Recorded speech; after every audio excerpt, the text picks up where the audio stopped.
उसने वहाँ से बताया कि 150 से 200 लाशें वहाँ पर हैं। ये क्यों डाटा छुपा रहे हैं? बता रहे हैं वो 150 से 200 लाशें वो खुद बता रहे हैं। इसी बात कहा तो आप, ऐसा नहीं है। सबको मोक्ष चाहिए। मोक्ष होता क्या है? आप जानते भी हैं मोक्ष होता क्या है?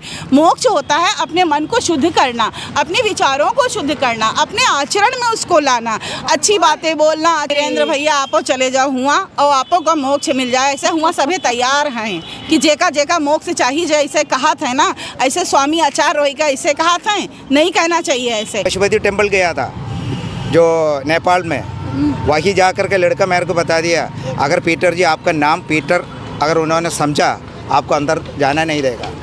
जामिया नगर के जसोला के अंदर, और यहाँ पर हम दिखा रहे हैं आपको कि हिंदू, मुस्लिम और क्रिश्चियन तीनों ही एक साथ यहाँ पर इस वक्त हमारे साथ में मौजूद हैं। सबसे पहले हम बातचीत करेंगे खालिदा जी से। खालिदा जी, हमने सुना था आप अयोध्या गई थी मंदिर देखने के लिए, तो पूरा ज़रा वाक़या बताइए, हुआ क्या था उस टाइम पे? जी, मैं फैज़ाबाद गई थी अपने ब्रदर इन लॉ के शादी में, तो वहाँ पर हमें ये हुआ कि फ़र्स्ट टाइम गए हैं, तो चलिए हम भी देखते हैं कि किस तरीके का अयोध्या में जो ये मंदिर बनाया जा रहा है वो किस तरीके की उसकी तामीर हो रही है। क्योंकि हक, मैं भी एक हिंदुस्तानी हूँ, तो मेरा भी हक है हर जगह जाने का। तो मैं वहाँ पर गई, बट वहाँ पर इस कदर बैरिकेडिंग की गई थी कि वहाँ पर मुस्लिम्स को नो एंट्री थी, तो मुझे नहीं जाने दिया गया था वहाँ पर। मंदिर देखने नहीं जाने? नहीं, उसके काफ़ी मतलब कई किलोमीटर तक ही उन्होंने रोक दिया गया था कि नहीं, आपकी यहाँ पर एंट्री नहीं है। बाकी लोग जा रहे थे? हाँ, बाकी लोग जा रहे थे। तो आपने पूछा नहीं ऐसा क्यों, क्या? हाँ, उन्होंने बोला ना कि मुस्लिम्स के लिए एंट्री नहीं है।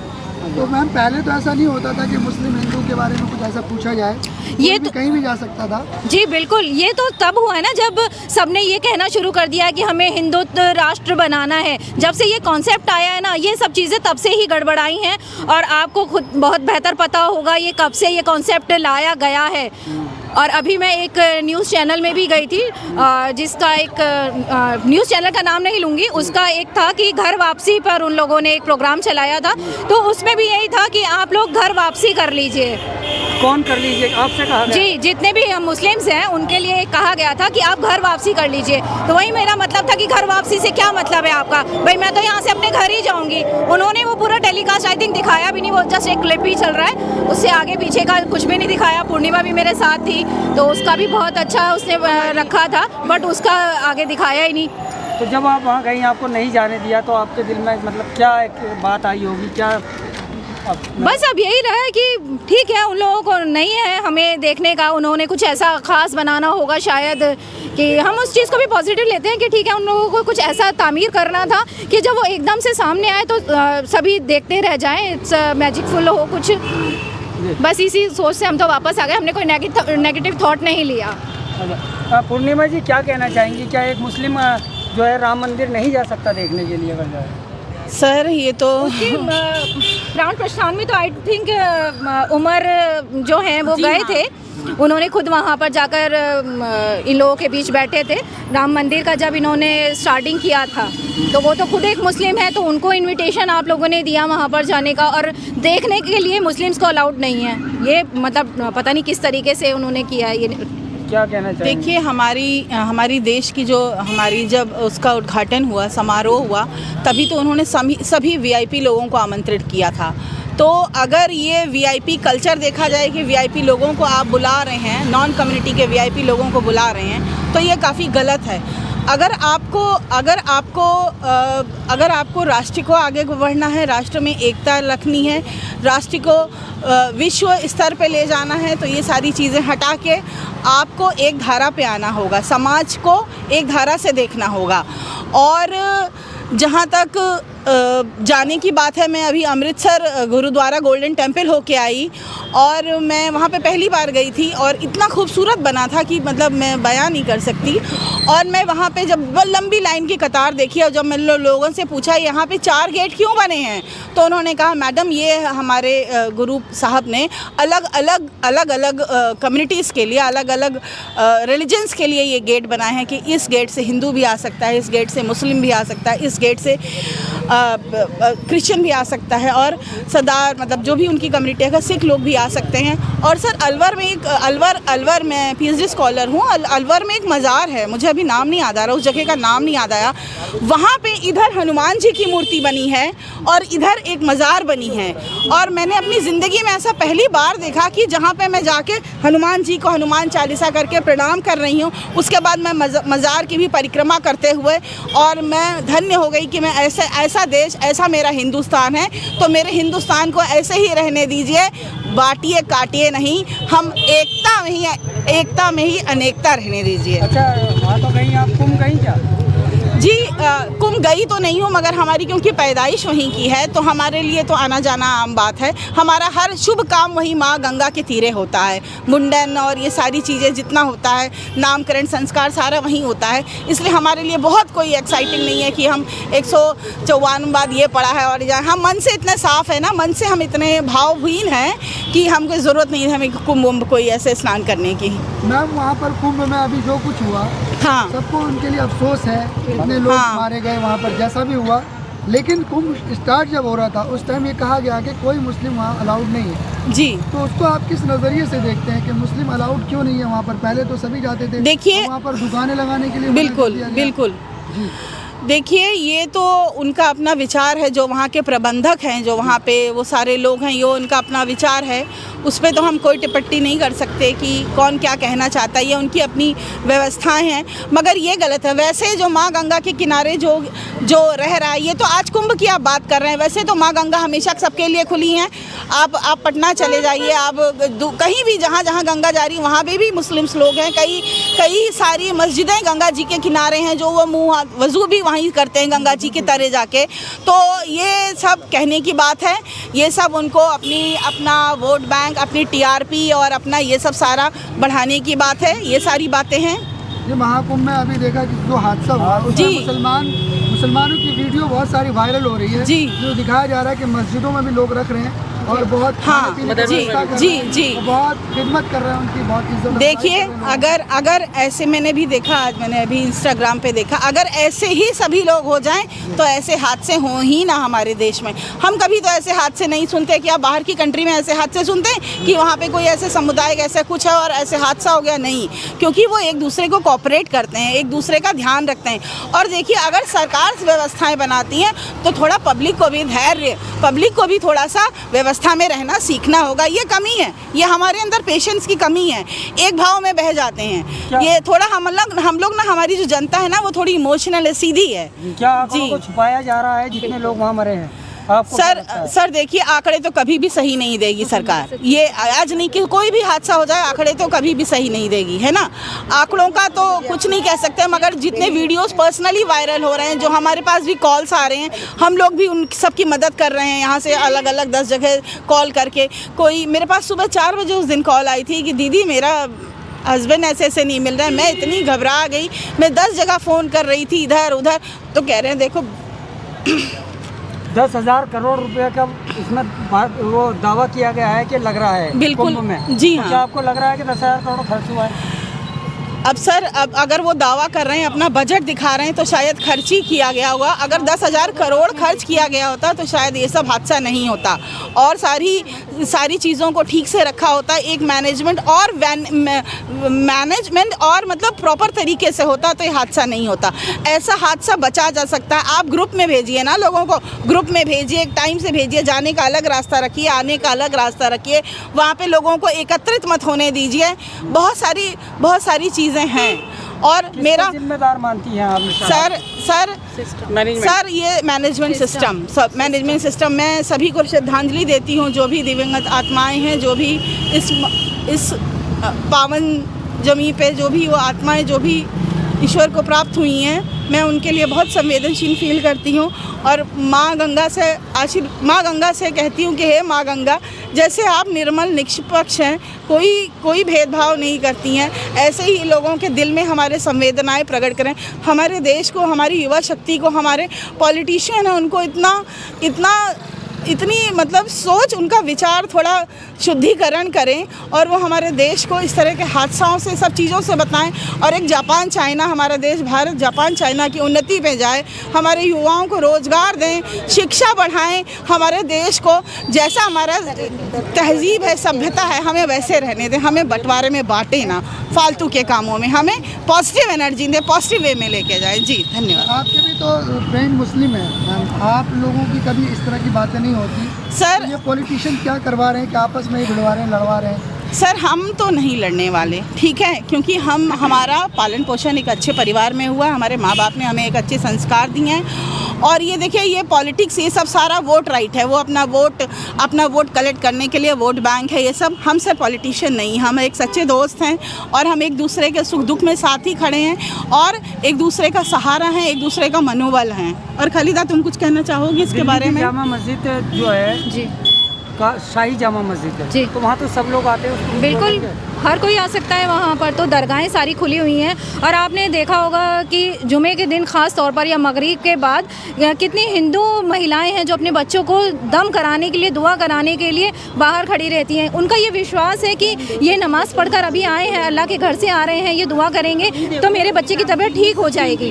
और सबसे ज़्यादा इतना हिंदू कहें तो वो सबसे ज़्यादा तिजारत करते हैं मज़ारों की। कुछ तो विश्वास होगा ना उनका भी उन लोगों के ऊपर जो करते हैं। और आपने अभी कुंभ की बात करी तो उसकी मैं बात करूँगी। इससे पहले जो वहाँ का मैनेजमेंट था वो सारा एक मुस्लिम के हाथ में था, वही सारा वहाँ पे मैनेजमेंट करते थे। इस बार वो किसी हिंदू के हाथ में है, जैसे ये हिंदू मुसलमान करते हैं, इसीलिए मुझे इस तरीके की लैंग्वेज का यूज़ करना पड़ रहा है कि एक हिंदू के हाथ में होते हुए इतना बड़ा हादसा हो गया और हादसा ही हुआ और उसको छुपाया गया। कितने लोग आज भी परेशान हैं कि उनकी फैमिली के मेंबर्स नहीं मिल रहे। कोई एक बंदा गया है वहाँ देखने के लिए कि मैं जो मॉर्चरी है वहाँ पर उसको अपने पर्सन को देख लूँ कहाँ पर है, कौन है मेरा जो अपना संबंधी है। उसने वहाँ से बताया कि 150 से 200 लाशें वहाँ पर हैं। ये क्यों डाटा छुपा रहे हैं? बता रहे हैं वो 150 से 200 लाशें वो खुद बता रहे हैं। बता रहे थे। आप नॉर्मल लोगों से बात कीजिए, जो वहाँ पे परेशान लोग हैं उन लोगों से बात करिए। एक कैमरामैन है जो वहाँ पर गुमशुदा की वो लगाया, वहाँ पे डेथ उनके लिए लगाया, वहाँ पे 35 के आसपास तो उन्होंने खुद ही दिखाया है कितने लोग मर गए हैं। वो जूम कर रहे थे, उनको बाहर निकाल दिया गया, उनसे बदतमीजी करी, मिसबिहेव करा, उनको नहीं दिखाया जा रहा। क्यों जनता के सामने नहीं लाने दे रहे हैं? उनको लाने देना चाहिए ना। सब परेशान है, कोई खुशी में नहीं वहाँ पर जा रहा है, परेशान है इसीलिए आपके पास जा रहे हैं। सामने लाइए जो भी चीज़ें। अब हो गया जो होना था, ये आपके हाथ में नहीं, ऊपर वाले के हाथ में ही समझ कर दिखा दीजिए उनको। क्या गंगा में नहाने से ही शुद्धिकरण होता है, सारे पाप धुल जाते हैं? सर ये माना जाता है। सर मैं तो एक माइक्रोबायोलॉजिस्ट हूँ, मैं तो आपको उसी हिसाब से जवाब दे सकती हूँ, साइंटिफिकली जवाब दूंगी, क्योंकि उसमें कुछ ऐसे वायरसेस होते हैं, बैक्टीरियोफाज होते हैं, जिससे कि हमारी गंगा का पानी कभी ख़राब नहीं होता, ये कहा जाता है। और मगर ये इसी वजह से, इसी एक रीज़न से, और अगर धर्म को जोड़ें तो ये कहा गया है कि मतलब आप प्रायश्चित कर सकते हैं वहाँ पे जाके। एक ऐसे एक व्यवस्था या एक ऐसे ये एक ट्रेडिशन बनाया गया कि आप गंगा में स्नान करके आप शुद्धि या मुक्ति को, ऐसे कुछ भावनाएं आपकी बदल सकती हैं। ये सिर्फ एक साइकोलॉजिकल ट्रीटमेंट है। ये एक तरह से मैं कहूँगी एक साइकोलॉजिकल ट्रीटमेंट है कि आपसे कुछ गलती हुई या कोई परेशानी हुई, आप गए वहाँ पे, आपने डुबकी लगाई और ऐसा कुछ करके आपका एक मानसिक वातावरण चेंज हुआ, मानसिकता आपकी चेंज हुई। जी धीरेन्द्र शास्त्री जी हैं, जी कहते हैं कि जो भी वहाँ मरे हैं जी वो मरे नहीं है, मोक्ष प्राप्त करा।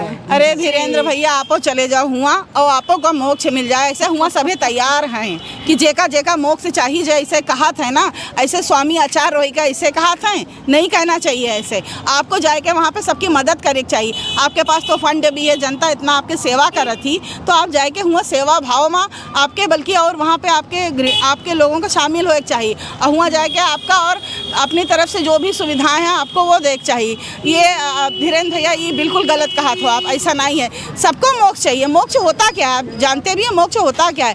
मोक्ष होता है अपने मन को शुद्ध करना, अपने विचारों को शुद्ध करना, अपने आचरण में उसको लाना, अच्छी बातें बोलना, अच्छा सोचना, किसी का अहित ना करना। और हम लोगों के यहाँ जो कहा गया है ना, हर चीज़ जैसे योग से शुरुआत की जाती है, तो योग है, ये योग आप करेंगे, ध्यान करेंगे, जाएंगे, विचार करेंगे, आप स्वविचार करेंगे, अपने बारे में स्वविचार करेंगे, सबसे पहले अपने बारे में विचार करेंगे, आपको वैसे ही मोक्ष मिल जाएगा। आपको कहीं जाने वाने की जरूरत नहीं। मोक्षम सबसे पहले ब्रह्मम हम ही, हमारे अंदर ही है सब कुछ, हमें कहीं जाने की जरूरत नहीं है। हाँ पीटर जी आइएगा एक मिनट, बैठिए सर आइए। पूछिए। और इस वक्त हमारे साथ में पीटर सर मौजूद हैं। पीटर सर, क्रिश्चियन वैसे भी बहुत कम आते हैं सामने। हाँ जी, हाँ जी, हाँ जी, लेकिन आज बिल्कुल। जो माहौल चल रहा है देश के अंदर, और सामने आप देख रहे हैं कि खालिदा जी और पूर्णिमा जी साथ में खड़ी हुई हैं। हाँ जी, हाँ जी, इस पर आप क्या कहना चाहेंगे? क्या ये दोनों साथ खड़ी हैं, ठीक है या गलत है? ये बिल्कुल सही है। मैं सिर्फ जातवाद को ऊपर में इतना बता दूंगा, अगर आप लोगों से किसी बंदे ने इस तरीके से पूछा प्लैनेट चलाना इम्पोर्टेंट है या आपको जीवन चलाना इम्पोर्टेंट है, हमें कुछ दोस्त लोगों ने बता दिया जीवन चलाना इम्पोर्टेंट है, तो मैं पूछ रहा हूँ भाई लोगों ने, अगर प्लैनेट प्रॉपर तरीके से नहीं चला ये जीवन धरती पर नहीं होते। क्या समझ आ गई? अगर प्लैनेट प्रॉपर तरीके से नहीं चला जीवन धरती पर नहीं होते। तो मैं ये पूछना चाहता था, अगर प्लैनेट यहाँ पर जितना लोगों को हम पूजित करता है, इसमें से किसी रिलीजन में आप लोग देख लीजिए, इसमें से कौन सा बंदा है प्लैनेट को चलाते हुए आप लोगों की जानकारी में है? मेरा मतलब समझ गया? जिन लोगों को आज हम लोग पूजित करता है, उस पूजित करने वाले में कौन सा ऐसा बंदा है प्लैनेट चलाते हुए तुम लोगों को जानकारी है? तो इसलिए कि मैं प्यारा दोस्तों को ये बता दूंगा, अभी तक हम लोग को जो बंदा यहाँ पर धरती पर आकर के हम पूजित करते हैं वो हम लोग का गुरु होता है। कोई भी हो, श्री राम हो, श्री कृष्ण हो, मोहम्मद नबी हो, जीसस क्राइस्ट हो, बुद्ध भी हो, वो जीवन चलाने का रास्ता दिखाया है। इसीलिए उन लोग गुरु है। जो सही में एक्चुअल गॉड वो नहीं है। इसीलिए हम जात भेद के ऊपर में आपस में ये क्रिश्चियन है, ये हिंदू है, ये मुसलमान है, ऐसा कह कर के लड़ना बिल्कुल खराबी समझता हूँ। दूसरी एक बात, जो यहाँ पर सूरज की रोशनी हम देख रहे हैं, हिंदू क्रिश्चियन मुसलमान सब लोग खड़ा है, किसी को कोई फ़र्क है? नहीं है ना। यहाँ पर एक गड्ढा गोद दीजिए भाई लोग, इस गड्ढे में मैं क्रिश्चियन है, इसमें दफा दो, क्या मिट्टी ये नहीं बोलेगा मैं केरला का है, इस मिट्टी में दफन हो जाएगा? इस लड़की का भी इस मिट्टी में दबा दो, ये मुस्लिम है, क्या ये मिट्टी बोलेगा हम नहीं इसका बॉडी एक्सेप्ट करेंगे? और हिंदू को भी दबा दो, क्या ये सोच को बढ़ा दो। आप बिल्कुल सही। सोच को बढ़ा दो, अपने सोच को बढ़ा करके ना आगे बढ़ो। हम आपस में जिस बंदे को परेशानी होता है ना उसको ज़रा मदद हैंड दे दो, ऐसे ज़िंदगी को आगे चलाओ। बाकी हम लोग जो पूजित करता है वो रियल गॉड नहीं है। श्री राम हो, श्री कृष्ण हो, श्री बुद्ध हो, जीसस क्राइस्ट हो, जो भी हो, एक्चुअल वो हम लोगों को जीवन लेके चलने के लिए, रास्ता दिखाने के लिए आया। हम उसको गुरु का नाम पर देखेंगे। आपस में इसके ऊपर में बोल करके आपस में लड़ाई करके कोई फ़ायदा नहीं है, बेवकूफ़ी है। मैं सिर्फ डिस्क्रिमिनेशन कौन करा रहा है फिर? हम डिस्क्रिमिनेशन कौन करा रहा है? पहले तो ये हमारा ऊपर में जो ऊंची पोस्ट में बैठा हुआ ना लोग लीडर्स करा रहे हैं। ये लीडर्स को समझना बहुत ज़रूरी है। इसीलिए मैं ये स्टोरी आप लोगों के सामने सिर्फ इसी वजह से ये दिखाया है, बताया है। यहाँ पर है ना प्लैनेट चलाने वाला होता है रियल गॉड। आज तक धरती पर जो भी पूजित कर रहे हैं हम लोग वो रियल गॉड नहीं ये बताइएगा, जैसे कि चर्च के अंदर हाँ। जैसे मुस्लिम होते हैं या हिंदू होते हैं, वो देखते हैं यार चर्च में जाकर देखते हैं, क्या यार जा सकते हैं? बिल्कुल जा तो सकता क्या है। आप रोकेंगे उनको जाने? नेवर। मैं खुद जाती हूँ, क्रिश्चियनिटी में हर क्रिसमस जाती हूँ। क्रिश्चियनिटी में एक खासियत है, तुम लोग जो भी रिलीजन का हो, इंसान को मदद करो, आप अपना हैंड दे दो। जो भी परेशानी वाला बंदा है उसको साथ में लेकर के आगे बढ़ो।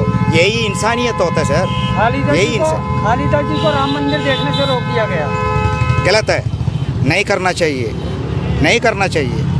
मैं भी पशुपति टेम्पल गया था जो नेपाल में, वहीं जा कर के लड़का मेरे को बता दिया, अगर पीटर जी आपका नाम पीटर अगर उन्होंने समझा आपको अंदर जाना नहीं देगा। तो ऐसे नहीं, रीति रिवाज गलत है यार, ये बिल्कुल गलत है, ये एक्सेप्टेड नहीं है। आप अपना खुला नज़र से सोचो समझो क्या ये जो चल रहा है। इसीलिए नज़रिया खुला रखो आप लोग। जिसका अंदर में जातवाद का विचारधारा है, जो मैंने स्टोरी बताया उसी तरीके से प्रैक्टिकल बात सोचो, आगे बढ़ो। नमस्कार, जय हिंद। बहुत बहुत शुक्रिया शुक्रिया sir. Thank you very much. Thank you ma'am. Thank you आप सबको, गॉड ब्लेस यू ऑल।